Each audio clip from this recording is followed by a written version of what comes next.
আমি ওর প্রেমিক না, ওর সাথে আমার কোনো সম্পর্ক নেই। আমার একটা পরিচয় আছে, আমি একজন ফটোগ্রাফার। গত 3 দিন আগে ওর সাথে একটা ঘটনা ঘটেছে, খুব বাজে। সেটা হলো যে ও একজনকে ভালোবাসতো এবং সে ভালোবাসার মানুষের জন্য আসলে পালিয়ে গিয়েছে, কিন্তু দুর্ভাগ্যবশত ওর ভালোবাসার মানুষটি ওর সাথে অন্যায় করেছে, ওকে ছেড়ে চলে গেছে। আসেইনি, একা দাঁড়িয়েছিল সেই মানুষটির জন্য। এবং ওই সিচুয়েশনে গত 3 দিন আমি ওনাদের বাসায় ছিলাম। ওনার বাবা মা আমাকে নিজের মেয়ের মতো করে রেখেছিলেন।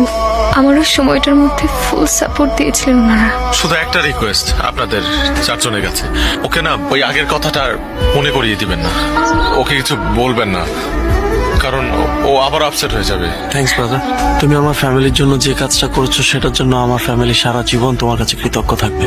গত 3টা দিন আমাদের ফ্যামিলির উপর দিয়ে কি গেছে সেটা আমরা ছাড়া কেউ জানে না। তুমি না থাকলে জিনিসটা হয়তো আরো খারাপ হতে পারত। এটা তোমার বাসা মনে করবা, তুমি আজকে থেকে আমার পরিবারেরই একটা অংশ। যখন মন চাইবে চলে আসবা।